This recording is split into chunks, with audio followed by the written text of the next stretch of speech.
10Б Production представляет.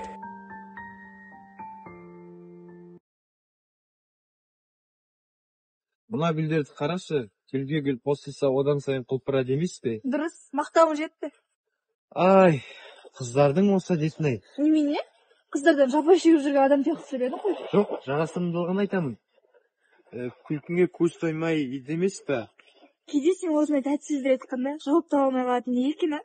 Тілсіз тіл.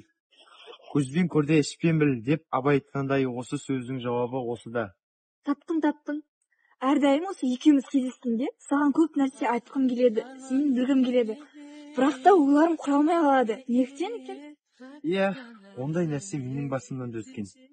Әр сыр өз уақытымен айтылар. Мысал үшін сен бірақ күлме, жарай ма? Мен өзімді атақты Беленский тарихшыдай санаймын. Ал сен ше, өзіңнің ұнатқан тарихшың бар ма?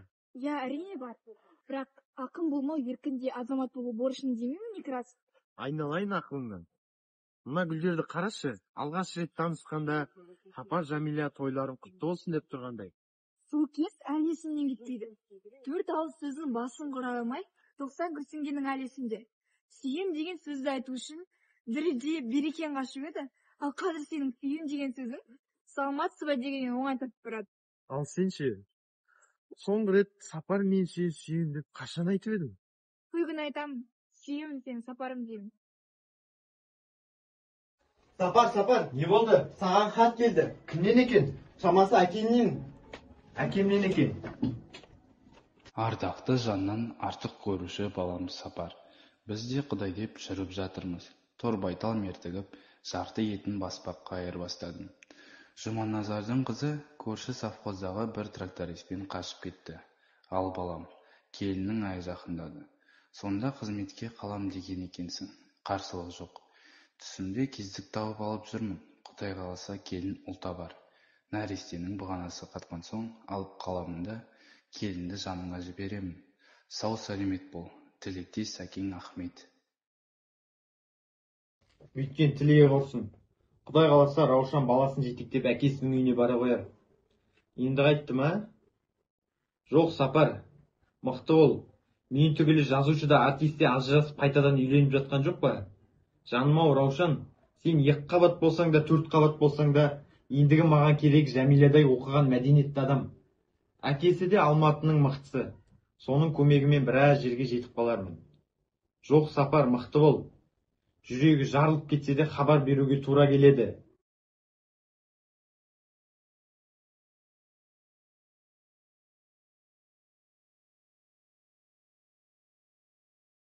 Ассалаумағалейкум. Уағалейкум. Водительскийге келуіңізді қараңызшы. Газетке фото түсіруге рұқсат етіңіз. Жаңа сен секілді бірінші бала келіп суретке түсіріп алып кетті. Оның соншалықты не қажеті бар? Қажет, ақсақал, қажет. Мен басқа газеттемін. Осы Алматыға келсе қолдан болған теңіміз ейтемін. Еңбек адамдары қажет болса да құрметті. Аты жөніңізді айтыңыз. Атым Бекен, фамилиям Байболов. Менің бір жолдасым бар, оның да фамилиясы Байболов. Саған бір қызық айтайын. Мен өткенде Жамбыл облысының 23 қозғалыс қалдым. Ол да Жамбыл болса? Жазушы емес пе? Аздап жазатын бар. Сен Сапар емес пе? Дәл. Сапар менің үлкен ағамның баласы. Мәссаған, ағайынды болып шықтыңыздар ғой. Әлбетте, Сапар жанның жолдасы олар келді. Сапар жанға сәлем айтыңыз. Мына сіздің суретіңіздің біреуін алсам болады ма? Біреу емес, 2 жасап беремін. Ой, айналайын, көп рахмет, мың бол. Ендеше мен кетейін, уақытым болды. Ақсақал, бүгін Айтпақшы, Сапар жанды кездестіріп жатсаң айтасың. Сапар жанның үйінде келіп, олды болды. мен не істедім? Сапаржанның қатыны олды дедім. Ол қалай? Енді үйленген жатқан. Қайнекей, жылама балам. Бұл қалай? Сапардың соңғы хаттарында салқындық сезіледі. Түсінбеймін. Мүмкін ол жоқ, сенгім келмейді. Оқуда оңай емес. Әлденеге ренжіп жүрмекен, кім білсін. Папасының баласы да жылай мекен. Әкем оқуымды бітірем деп асығып жүргенде сен де жылайсың ау. Бұрын тек ойында мен болсам, қазір сен қостың. Оған артар кінә жоқ. Бұйырса бір айдан кейін келеді. Тыныс алсыңдар. Әлде агроном, әлде инженер боларсың. Сен де Алматыда оқырсың. Әкеңді күтейік. Жылама. Асылыңның мақсаны. Қалайсың, Алексей? Тойлаған құтты болсын. Кел, жарайды. Ал жігіттер, ыдыстарыңа құйып алыңдар. Қымыз ішетіндер болса бері келіңдер. Бүгін бұған себеп болып отыр. Мен немере болдым. Бұл немеремнің атын қоюға Алексей бергім келіп отыр. Қарсылықтары жоқ қой? Әбден дұрыс. Мықты бол, Алексей.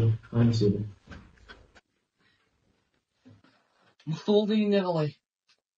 Біріншіден, осы ақсақалға сенім білдірген үшін үлкен алғыс білдіремін. Екіншіден, қазақта қазір есімнің оқиғамен байланысты болып қояды. Былтыр елімізде миллиардтап астық берген деп естігенмін. Ендеше солатты не тұр? Өмір ұзақ, бақытты, дені сау болса болғаны. Онда атын миллиардтап деп қойсақ қалай болады? Осы жақында шаңыраққа келініміз заманы сыйлады. Соның бір ауыздан тым берген жоқ қойсақшы. Дұрысты.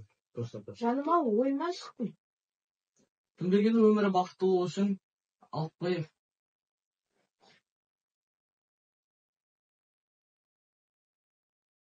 Ақсақал, Сапардан телеграм келді. Тапалжан, өзің оқи ғой.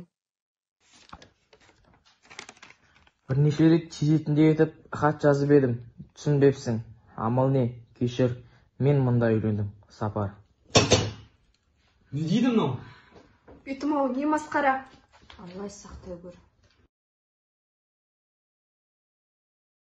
Ал балаларым біз өзі екі ағайын дедік. Үлкен ағамның баласының бірі осы Сапар болатын. Өзім де оқыды.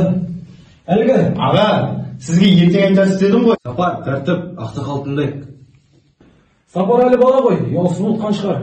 Осы жаққа келер алдында бір күн бұрын жақсы хабар естідік. Сапардың үйіндегі келін ұлды болыпты. Болатын ақал, еще жазушы боламын дейді. Ақсақал, неге сәби келгені үлкен қуаныш. Оның бақытты болғанын біз де қалаймыз. Бірақ ол сәбидің әкесі Сапар болғаны өте өкінішті. Оның баласы болса не болыпты? Сапархан түсіндірсейші.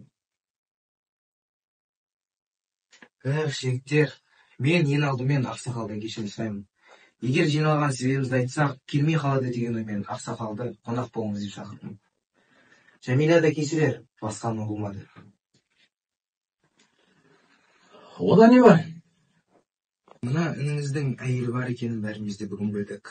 Ал осы жиын Сапардың мынау Жәмилаға үйленетін той болатын. Жиналған себебіміз осы еді. Не дейді? Сорлы басым ау. Сені ауылда қасыма тірек болатын шығар десем, әппақ сақалымен мен жер қылдың ғой. Аға, мен ЗАГСке тұрған жоқпын ғой. ЗАГС не тағы? Үйдегі шешеңмен 30 жыл ЗАГСқа тұрған жоқпын. ЗАГС жоқ деп қуып жіберемін ба? Ата-бабаң ЗАГСсіз де өмір сүрген жоқ па? Жоғалар, сендей баладан болғанынан болмаған артық.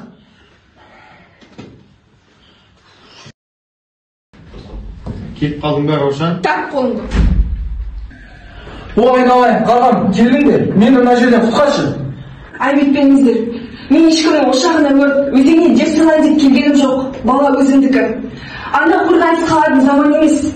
Мен жарым деуге ана, балам деуге әке алатын. Мына жексұрға ақырғы сөзімді айтайын деп келдім. Сен сияқтылар, адамның басына іс түскенде қандай ақыл айтпақ. Раушан, кешір құрдым. Мен сіздің атыңызды жаңа естіп тұрмын. Маған оңай дейсіз бе? Жоқ достар, Раушан менің көзімді ашты. Қайтейін, күткені басқа еді. Ал мынау не бетімен қарар екен? Жоғал көзімнен! Біз бұны білмеппіз. Бұл біздің тұқым емес.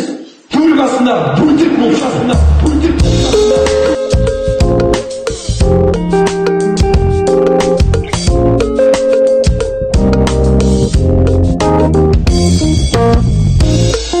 Жасындай жанып жанарың, неліктен маған қарадың, өртеніп жанып барамын. Сада биік қамалың. Сапар әлі бала ғой, ұясын отқан шығар. Қорықпа табым амалын.